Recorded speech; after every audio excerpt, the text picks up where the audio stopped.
Freddie Davis. God bless you. It's so good to be with you today. And we're thanking God for another privilege being able to share with Pastor and Lady Davenport and their couples conference. Our assignment is to talk about marriage from the subject for better or worse. And just dealing with the various challenges and seasons in marriage.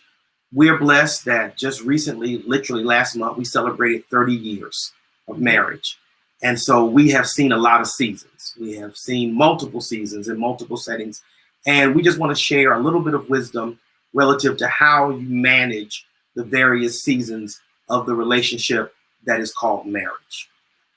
The normal marital seasons, and every marriage has various seasons, and they're normal changes, normal realities in that vein. In the normal marital season, go back one slide, please.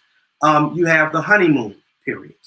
Honeymoon period is the beginning. You're in love. You've just had a wedding.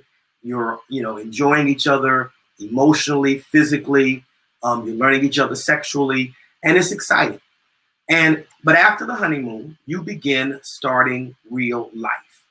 And the experts in group dynamics talk about 4 seasons, but I want to just deal with 3, and they are forming, norming, and storming. And the forming stage is getting to know each other, understanding your likes and dislikes, and you just kind of get to know each other. But forming becomes storming after a certain point because wills start to be tested, mindsets start to be tested. You start to figure out what aggravates your partner. And it can be a very stormy season in the marriage. You have arguments, sometimes about petty things, sometimes about major things. But that's the storming season. Eventually, you level out. And when you level out, you start norming. You get into a routine, in a groove. You learn to love and accept each other. And prayerfully, you're beginning to establish the basis of a very wholesome relationship. Well, either during the honeymoon, after the honeymoon, eventually children come. And when you add children to the dynamic, it does change the dynamic of the relationship. In so many cases, some couples have children, but they're not ready to have children per se, but the children are coming nonetheless. And when you add children to the dynamic, it just changed the nature of the relationship. Tell me what happened when our children started coming.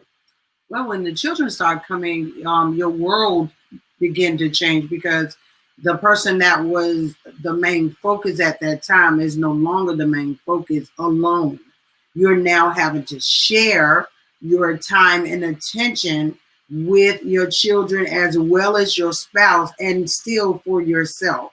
And so that comes that time where you are starting to learn to develop and balance life because now life has given you something else that you have to take to do or someone else that you have to take care of.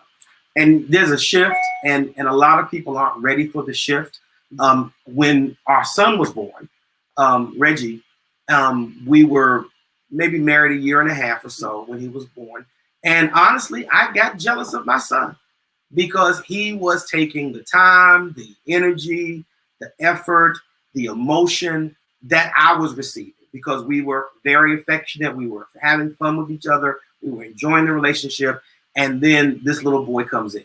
And this little boy, I saw him honestly as a threat to our time together and to what I thought I was deserving and receiving. So you get a shift, and you shift from just being a couple in love to being parents. And so there's going to be a shift in that. And as more children come, there's a need for more sharing, but there's also a need for balance to make sure that even as children are coming into your relationship and coming into the marriage, that they're not robbing the marriage of the richness and the blessing of the relationship. And to make sure that it's also that they're not robbing you of your time with your spouse. So scheduling is key. And it's also key as you begin moving towards building life. Most couples when they marry are I know I was just launching my career. I was just advancing as a school administrator. So there were changes, different demands. Probably in our 2nd or 3rd year, we bought our first home. And so that's the challenge of budgeting and finance to make sure that the resources are there to put up a down payment, to buy a house, to begin to do that purchase. And with that, all the responsibilities of a monthly mortgage and insurances and things of that nature. And this is when sometimes some couples overextend themselves and get in deeper than they're prepared, and debt becomes an issue sometimes in those seasons. As you relate and as you grow as a couple, your children are going to grow up, and the same children that were, dominating your attention and your time suddenly are going to decide they want to leave home and begin to move on with their lives and establish their relationships or go off to college or move to a different city for work. And you enter what's called empty nesting. Now, what's important is that prior to your nest being empty, make sure your relationship is strong. Because if you've wrapped the life around children, guess what? When they leave, you don't have anything. But if you've built life around each other, you have each other when your children begin to move on with their lives. Because they will move on with their lives. They'll start developing their own activities and behaviors that, that's going to change up, based off what you were used to. And you have to get used to that. The children are no longer in your arms, in your lap. They're maturing and growing up. And so things now are different because they have now taken the role of adults. As your children venture out into life, grandchildren come to pass. And that varies. Some grandchildren are just with you Thanksgiving and Christmas, but there are some couples that for various reasons, they end up being either co-parenting or parenting their grandchildren. And, we hope that doesn't happen. We hope that children who have kids raise them and care for them. But we know a number of couples that are now raising their grandchildren, which is going through those whole cycles. Again, only you don't have quite as much energy. You don't have quite as much vigor, but you still have these young people that have to be cared for, raised, and developed. But that's a season in the marital relationship. As you begin, the goal of marriage is to grow old together. The goal is that you will come together as younger people, you will see life, and then you come to a place of retirement where life begins to change. And once again, you find yourself home together. You find yourselves engaging in activities, and hopefully you've set a foundation that the retirement period can be an exciting period of travel, of enjoying each other, of being connected as a couple, of aging together, and really enjoying that season of life. And so, don't feel bad about aging. Feel blessed about aging, that God has kept you and your spouse alive. Some of us 40 years, 50 years, and we're able to enjoy that season together. Now, that season brings changes. There's menopause and there's menopause, because as men and women begin to age, they do change, and they're no longer the young, vigorous people. But it doesn't mean that life is cut short. It doesn't mean that life is miserable, but it does mean that you have to support each other, perhaps through health challenges, perhaps through the aging process, and learn how to love each other even in that stage of life. Well, those are the normal things that couples go through. There are some less than normal things, the challenging seasons. And we want to talk about that for a moment. And a number of us that are a part of this conference, and either as participants or presenters, are dealing with the reality of ministry. And ministry challenges your marriage. If anybody tells you it doesn't, either they're not in ministry, or they're either not doing their marriage right or their ministry right. Because if you're trying to do ministry, it's a challenge. It's a challenge of balancing the priority of preaching, teaching, ministering, serving your congregation.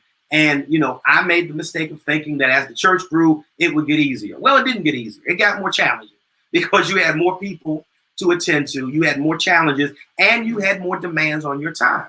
And if you're like most people, you want time with your spouse, and the church is pulling. I'm a bivocational minister, so my job is pulling, and we sometimes struggle with having enough time for each other and for our relationship. But it's very important that you take time to schedule time to spend with your spouse, because that is going to be so important. Again, like you said before, when we were talking about the stages of empty nesting, when those things change, you're going to need to make sure that you're spending time with your spouse, as well as spending time taking care of yourself and each other. And order is extremely important. And this is God's order. People might dispute me, but I'm going to say it clearly. God's order is worship and prayer and glorifying him. Mm-hmm. God's order is loving your spouse. Secondly, and thirdly, the ministry God's called you to rather. Those three have to be in the right order. If ministry gets in front of the marriage, because ministry and worshiping God are not always the same thing. Mm-hmm. Ministry is the work assignment, the labor, the sacrifice, the prayers, the dealing with people, counseling, what have you. That's ministry, and that is serving God, but it's not your relationship with God. So the number one is your relationship with God. Number two, with each other. And number three, with the ministry assignment that's been placed in your hands. The other challenge can be economic changes. You know, we're in a pandemic, and a number of people across the country who were hardworking, showed initiative, were working, saving money, building their lives, suddenly found themselves without work. The airline industry is about to do a massive layoff. Other companies have cut hours and cut time. And so people are now finding themselves facing economic challenges. And even before the pandemic, there were couples that were, sometimes it was a lack of discipline, sometimes a lack of resources, sometimes a change in the economy that created difficulties. And believe it or not, more marriages are divided and sometimes end over money rather than sex. And so having a handle on your money, having a handle on being prepared for changes, having a handle on saving for the future is critical, because you never know what's going to happen. And it's also important in this season that communication goes up a whole nother level. You need to make sure that you're always talking and communicating with each other so you don't feel left out about things that you really need to know. And along with that, there has to be the ability to adjust. You know, when you suddenly, you know, it's easy to climb up and suddenly you have more money, you can do more things. Mm-hmm. But what happens when you have a downturn and the lifestyle that you were enjoying, the shopping, the restaurants, suddenly are not affordable anymore? Some couples go through that strain. So you've got to really be able, as Lady Davis said, to communicate and talk about what might have to change to get us through that challenging season. Divided attentions is another challenge. And that can manifest itself in a number of ways. When I was a young husband and father, it was hanging out with the brothers, playing basketball, you know, going to games and things of that nature. Now, believe it or not, gaming has become a challenge of attention in marriages. That we have couples telling us that wives are unhappy because their husbands are up at 3 and 4 in the morning on a game, you know, a PS3 or a PS4 or some kind of video game, and they're playing online with somebody else, and they're talking and they're having conversation, and she's losing attention because of the game, electronic device. Sometimes it's the cell phone that always seems to be in our hands, always seems to be we're preoccupied with. Sometimes it is other people, and people begin to interfere with the romantic life or begin to compete with our spouses. So you want to really guard yourself against that divided attention. It always comes back to what the word says, that a man forsakes father and mother and cleaves to his wife. And you can substitute father, mother, video game, basketball, baseball, shopping with my girlfriends, anything that interferes with the attention that's due to your marriage can be a challenge at any particular season of life. Exactly. Sometimes we have interferences. Talk to us about that. Well, there are some times where there are people who are interfering in your marriage. They don't mean any harm, but they don't give you the best advice. You can't always take advice from somebody else because your marriage is not their marriage. Marriages are different. There are some things that we go through that are just alike, but it's still going to be different because guess what? It's you and your spouse and not them and their spouse. So you got to realize that what might have worked for one couple may not work for your house. And then you got to also remember that you got to, again, that communication is so important, even in this season, that you have to talk to each other, tell each other what's on your mind, what's really in your heart, what you truly are feeling. And so that the other person will know what to expect or to know what you want or what you need in this relationship.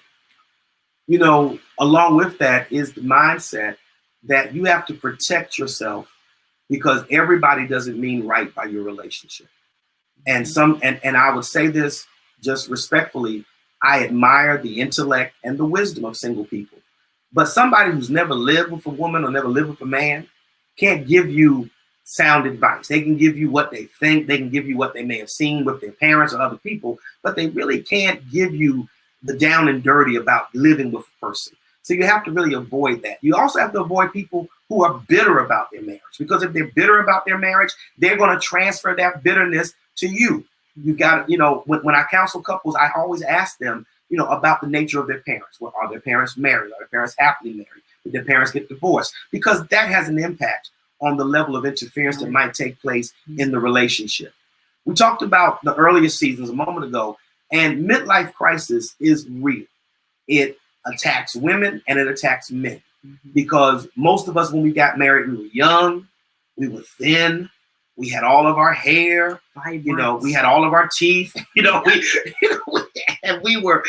thought we were hot, and we thought we were all of this and all of that. And life changes. Right. Suddenly you don't have the same level of energy. Suddenly you don't have the same, you have the spare tire, or you have the love handles, you know, or your bones cracking. Or your bones are cracking, or, you know, you're dealing with the fading of your youth. You're dealing with that. And that's a reality.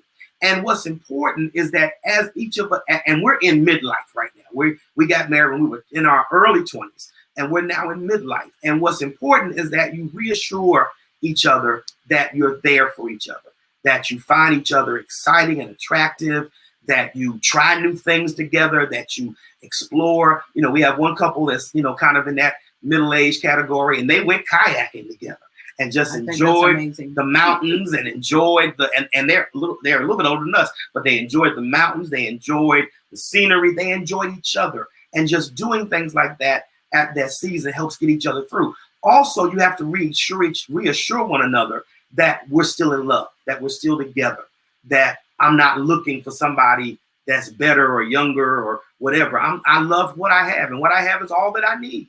And I'm grateful for that. And you need that reassurance as you approach midlife. One of the realities are health challenges. You know, a lot of couples who may be watching have had to face the reality of brain cancer or breast cancer or prostate cancer, diabetes. In this season, COVID, high blood pressure. And how you help each other in a health challenge is critical, because when you're not healthy, you feel vulnerable. You really feel vulnerable. And you start to wonder, is my spouse going to love me because I don't have the energy that I had before? I'm dealing with chemo. I'm dealing with a med that sometimes slows me down. And are they going to love me? Are they going to stay with me? Are they going to simply leave me at home alone because I don't feel like running with them? It's so important that you remember that you are your wife or husband's partner. That means you see them through every situation. You pray for their health, you pray for their healing, but you also are there physically so that they know that they are loved and supported. You know, isolation is a big part of sickness. And just because your spouse is sick and you're well, you don't jump up and run the street. They might tell you, oh, go out and have some fun. You got to stay right there and be with them, play checkers, you know, put a puzzle together, but do something together so that they know that you're with them in the challenge of health, and you're supporting good health choices. Because sometimes, in all honesty, I'll confess, some of my health challenges were made by my poor health choices. And I've needed the support of my wife to help move me to a better place of health. And thank God I'm healthier now than I was a little while ago.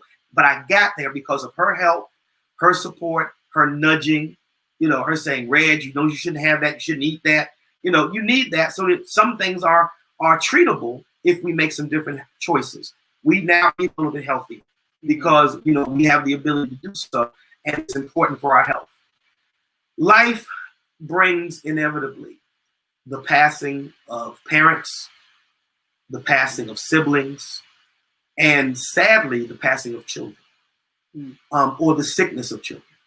And this can be challenging when you're constantly running to the hospital because your daughter or your son has a life-threatening illness, when your parents become the victims of strokes or heart attacks, and you're having to readjust to care for them. You know, both of us have lived that experience of having to kind of put life on hold so we can care for an ailing mother or father. And there has to be a level of flexibility and a level of freedom, because that's your mom, that's your dad, you know, and to be able to really release your spouse. When Lady Davis's mother suffered a stroke, you know, I said to her very clearly, go take care of your mother. That's your mother. Be there, support her, be by her side.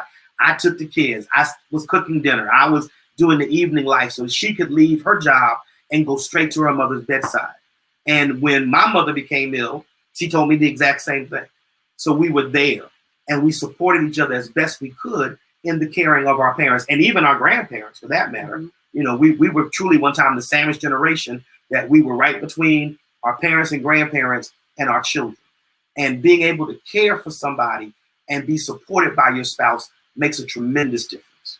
And I think it's important too that you think the same way you would want that love and support for taking care of your children, sick children, or your parents or your grandparents. You would want that same thing in case you had something difficult that you might have be going through, and you need that support of your spouse. So it's very important that you support each other in this area, because you don't know what life will bring to you. You could become sick. I remember being sick to the point that I couldn't even walk. And, you know, it was the care and the love and support of my husband that, you know, I was able to get better, or for him to even understand that I wasn't able to do the things that I used to do with the condition that I was in. So it's very important, and make sure you tell the person how you are feeling. If it's not a good day, let them know it's not a good day. You're not feeling well, or don't try to push yourself when you know you need to take some time and relax, and then learn to do things like he said. If that person can't go out that day, learn to try to do some things at home that will be supportive, and things that might make you feel good or feel better.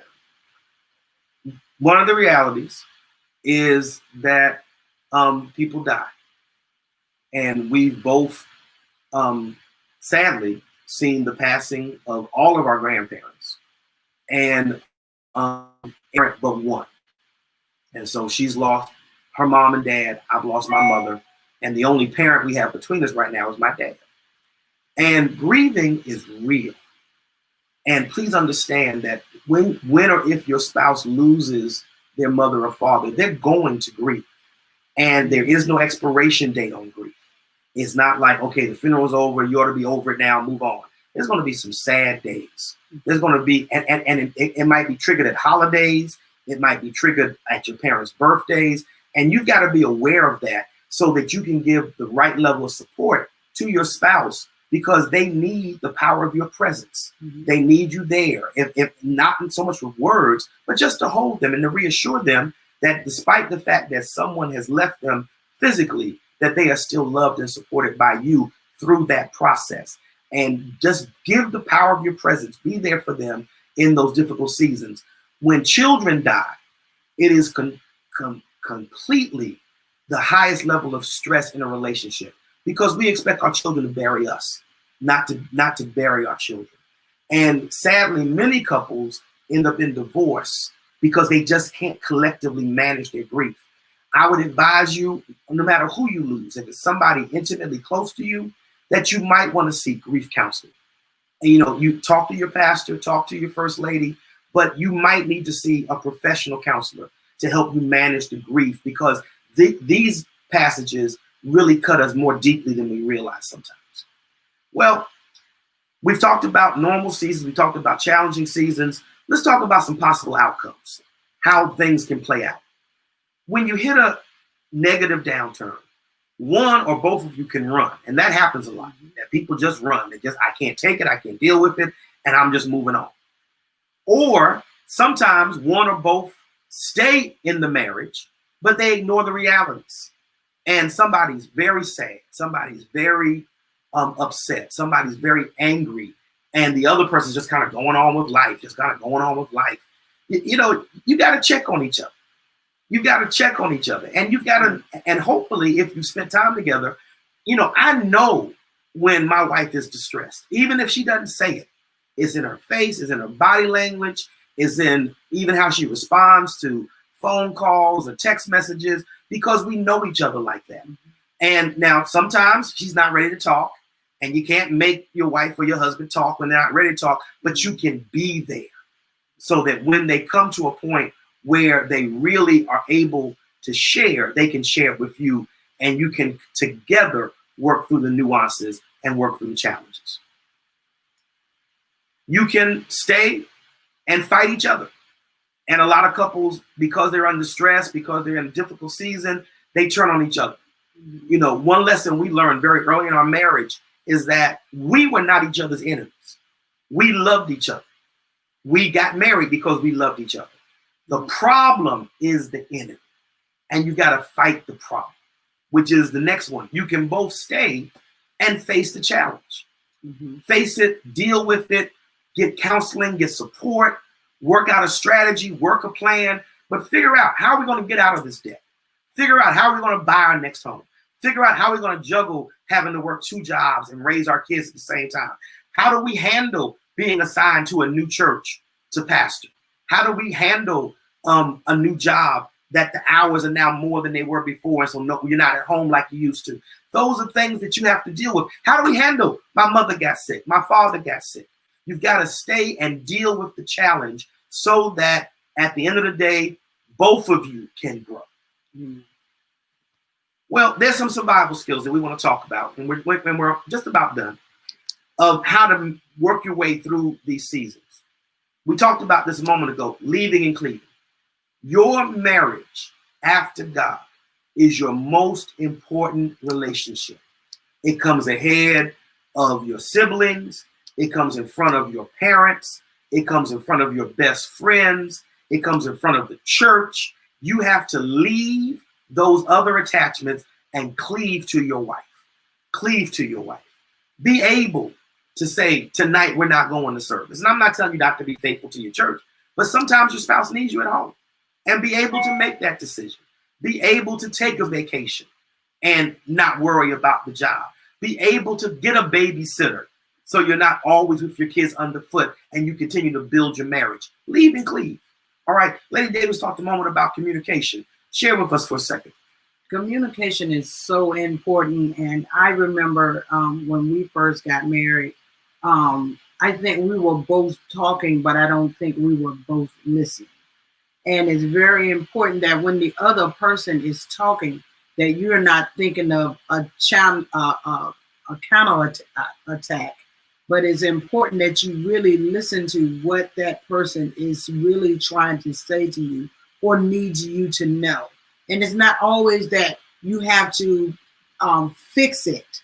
Sometimes I know men are just by nature, they want to fix things. And a lot of times women by nature just want you to hear, I need you to hear what I'm feeling and what I want to say. And, you know, you don't have to fix anything, but it's very important that when the other person is talking, that you are truly listening and taking notes about what this person really and truly needs from you. You know, for men, I would encourage every man to one time go with their wife to the beauty parlor or the nail salon. Wow. So you can see how women communicate. Women sit in that beauty parlor, they sit in that nail salon, and they talk. They talk about their children, they talk about their jobs, they talk about their spouses. Sometimes it's really serious stuff. And nobody's trying to be the marital counselor. They're just listening to each other. And just being able to actively listen and hear is a skill. You, as my wife said, you don't have to go in and fix everything because your wife is competent. She's intelligent. She's capable. Sometimes she just wants you to listen to her thought process so that you can just give support. And that support is essential in the relationship. Managing mutual submission is critical. You know, we're traditional Pentecostals, and traditional Pentecostals talk a lot about wives submitting to their own husbands. But if you read that entire text, it says submitting yourself one to another in the fear of God. Brothers, it can't always be your way.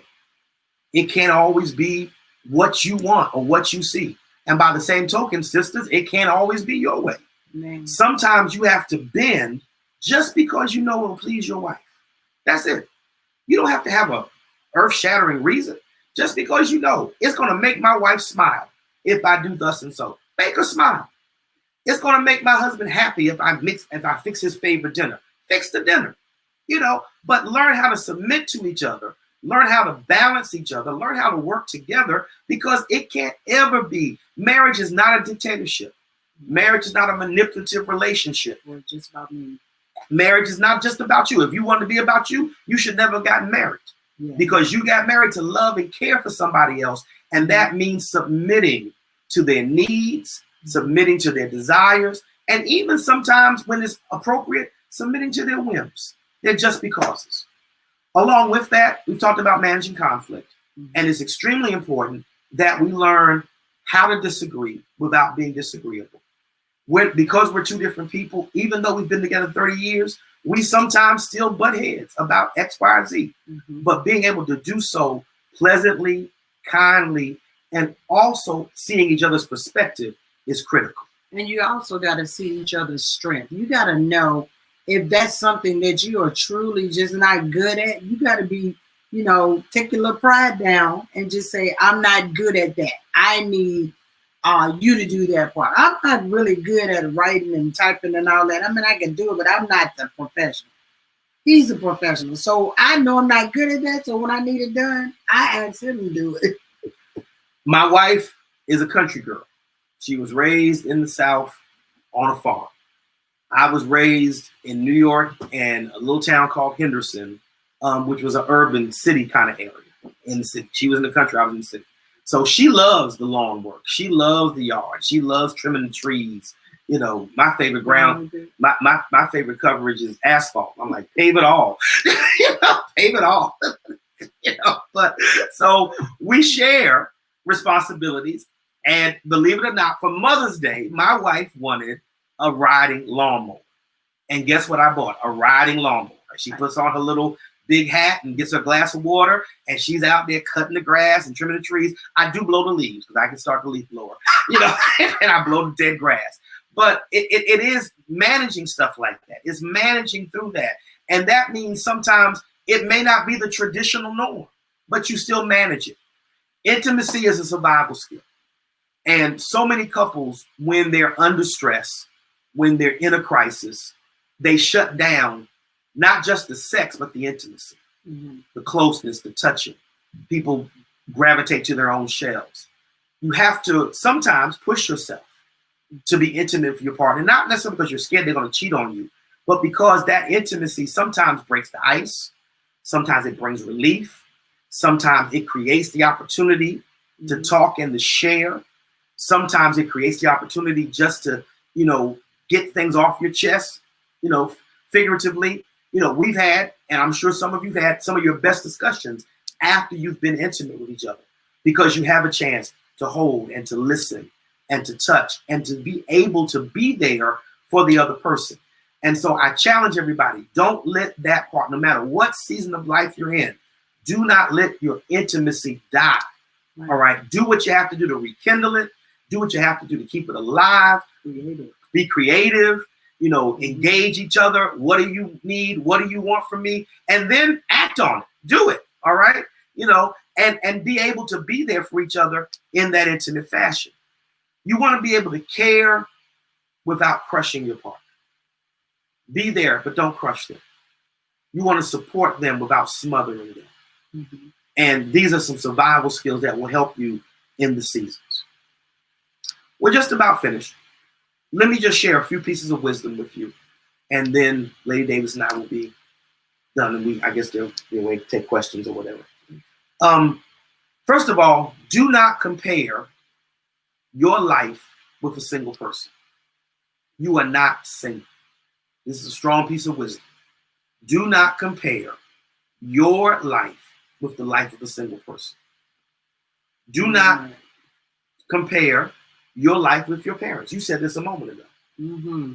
You and your husband, when you create your children, is not the same as your mother and father when they created you. Why?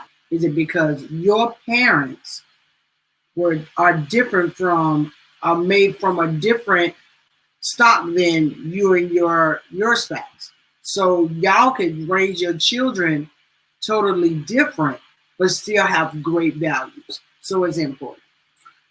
Do not make a relational decision in the middle of a crisis.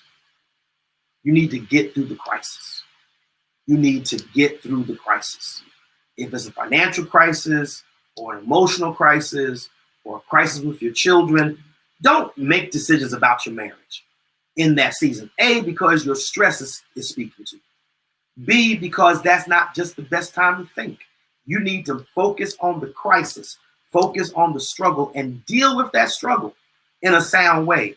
And then if you need to make decisions about how do we change our marriage for the better, how do we adjust ourselves, how do we nuance ourselves so that we can make it through, then that's when you make those decisions. Watch what you say. Words have power. And even after you apologize, you still put it out there. You still said it. Your partner heard it. They were hurt by it. They were damaged by it. And even if they say, well, baby, I forgive you, sometimes they still carry the damage of those words. So being able to talk to each other and to know what to say and when to say it is critical in getting through for better or for worse. And sometimes it's good that when you're at a place when it's not a good time to talk, that you just keep your mouth closed. You just keep your mouth closed. If you need to go pray. If you need to just go take a ride. So you don't do or say anything that's going to hurt your spouse and cause make the conflict even worse than it is. So it's good to sometimes just keep your mouth closed. Forgive and really forgive. Mm-hmm. Really forgive. What do you mean? I mean, be able to do what the scripture tells us, to cast the offense as far as the east is from the west, and to remember it no more. Now, in a marriage, there is the greatest potential to help or to hurt in real time and in forceful measures. Your spouse is the closest person to you after Jesus Christ, should be. And so they gauge so much of themselves by what you say and what you do, that when you damage because of any of the things we talked about, struggling with the kids, struggling with money, struggling with ministry, people interfering, and you do damage, there's going to be a need for reconciliation. And part of that reconciliation is being able to forgive your spouse and say, you know what? And even if you have to pray and say, Lord, this is hard because they hurt me so deeply. Say that prayer, because forgiveness is an act of God. Is not something people do in the flesh. And so you may have to really seek the Lord for the ability and the caring and the love, the agape love, to forgive your spouse, so that if there's been a breach, you can move on. All right, you can move on. A lot of times, because couples don't forgive, they never move past whatever the crisis is, and they stay stuck. Even if they stay together, they're stuck together, as opposed to cleaving together. Last piece is walk in love and in faith. You're looking at two people that in 30 years have seen a lot of seasons. Some of them great, some of them exciting, some of them mind-blowing, and then we've seen a lot of negative seasons.